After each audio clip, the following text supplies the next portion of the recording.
नहीं, आप बोलिए प्लीज। सर इसको शुरू मत करो जब तक वो नहीं बैठ रहे। देखो सर अब आप बोलिएगा प्लीज। इसको सर 20 सेकंड ज्यादा होगी, इसको आप संभाल लेना। धन्यवाद सभापति जी। मैं वित्त विधेयक 2026 सिर्फ आंकड़ों का मामला नहीं है, बल्कि ये सवाल है कि देश की अर्थव्यवस्था आखिर किसके लिए काम कर रही है, आम जनता के लिए, कुछ खास लोगों के लिए। महोदय, मैं इस विधेयक से सहमत नहीं, क्योंकि इसकी प्राथमिकता देश की असली जरूरतों से मेल नहीं खाती। और जगदम्बिका पाल जी अभी कह रहे थे गैस की किल्लत नहीं है। ये बात सच है कि नेताओं के यहाँ गैस की किल्लत नहीं है, लेकिन आम जनता के यहाँ गैस की किल्लत है। जब हम जाके देखें ग्रामीण क्षेत्रों में, तब हमें इस बात का एहसास होगा। सरकार कह रही है कि देश की अर्थव्यवस्था तेजी से बढ़ रही है, लेकिन अगर ऐसा है तो युवा बेरोजगार क्यों है, किसान कर्ज में क्यों, और मजदूर को काम क्यों नहीं मिल रहा। माननीय वित्त मंत्री जी बताएं कि 7% जीडीपी ग्रोथ का सीधा लाभ देश के किस वर्ग की आमदनी में कितने प्रतिशत बढ़ोतरी के रूप में दिखाई दे रहा है। टैक्स व्यवस्था से बोझ किस पर और राहत किसको। सरकार कहती है कि टैक्स सिस्टम आसान किया गया है, लेकिन सच्चाई यह है कि ज्यादा बोझ उसी पर पड़ता है जो अपनी कमाई रोजमर्रा के खर्चों में लगाता है। टैक्स का मकसद सिर्फ पैसा जुटाना नहीं, बल्कि लोगों को राहत भी देना भी होता है। सरकार कहती है कि विदेश नीति मजबूत है, लेकिन क्या इससे महंगाई कम हुई, क्या इससे ऊर्जा सस्ती हुई, क्या पेट्रोल डीजल सस्ता हुआ। अगर हम सस्ता तेल खरीद रहे हैं तो उसका फायदा जनता को कम मिलेगा। महोदय, रूपा केवल एक मुद्रा नहीं, ये देश की आर्थिक ताकत और आत्मविश्वास का प्रतीक है। आज स्थिति यह है कि लगातार डॉलर के मुकाबले रुपया कमजोर हो रहा है, जिसके कारण पेट्रोल डीजल गैस सब महंगा हो रहा है। माननीय वित्त मंत्री जी बताएं कि रुपए की गिरावट को रोकने के लिए वित्त विधेयक 2026 में कौन से ठोस कदम उठाए गए हैं। क्या कोई स्पष्ट रोड मैप है जिससे रुपया स्थिर और मजबूत हो सके। महोदय, महंगाई पर आंकड़ों में राहत, लेकिन घर के बजट में दबाव है। सरकार कहती है कि महंगाई नियंत्रण में है, जबकि मौसमी के जनवरी 2026 के आधिकारिक सीपीआई डेटा के अनुसार खुदरा मुद्रास्फीति 2.75% और खाद्य मुद्रास्फीति 2.13% रही। और कच्चे तेल की कीमतें अंतर्राष्ट्रीय बाजार में उतार चढ़ाव करती, लेकिन भारत में कीमतें हमेशा ऊंची रही, उसका लाभ जनता को नहीं मिला। बढ़ती गैस सिलेंडर की कीमत हर गरीब और मध्यम वर्गीय परिवार की चिंता कांड बनी हुई है। पहले नोटबंदी की लाइन और फिर ऑक्सीजन की लाइन, सिलेंडर की लाइन। क्या इस सरकार ने देश की महान जनता को लाइन में लगाने का ठेका ले लिया है।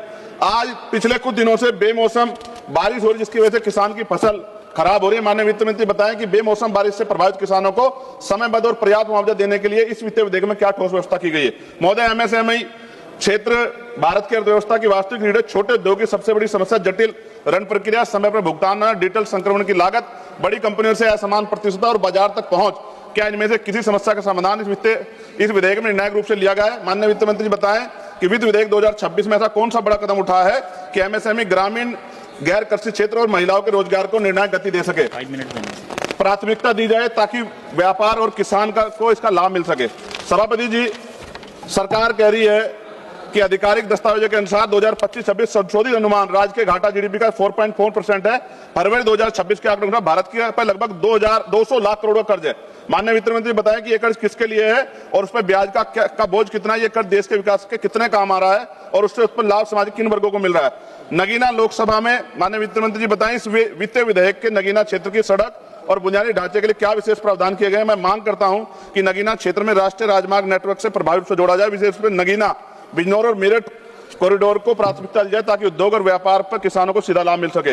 युवाओं के भविष्य के लिए नगीना में एक स्किल डेवलपमेंट सेंटर और उच्च शिक्षा संस्थान की स्थापना की जाए ताकि रोजगार के अवसर बढ़ सके। विशेषकर उत्तर प्रदेश के नौजवानों के लिए रोजगार देने के लिए इस विशेष बजटीय क्या प्रावधान किए गए बताएं।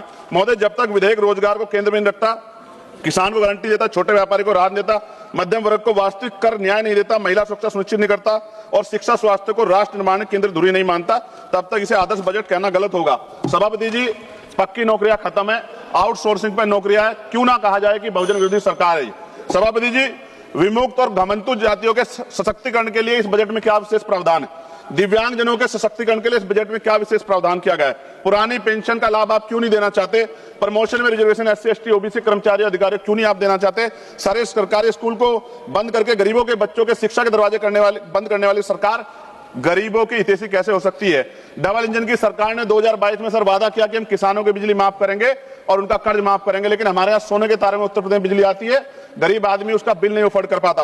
और ट्रांसजेंडर के सशक्तिकरण के लिए आपने कौन सा प्रावधान, विशेष प्रावधान किया है। अंत में सभापति खत्म करते हुए, पिछली बार जब वित्त मंत्री जवाब दे रही थी तो सूचना की सही जानकारी के कारण उन्होंने एक त्रुटि उनके द्वारा की गई थी, मैंने उनसे आग्रह किया था। मैं उम्मीद करूंगा कि वित्त मंत्री जवाब देकर इसको इस बार सही कर देंगी।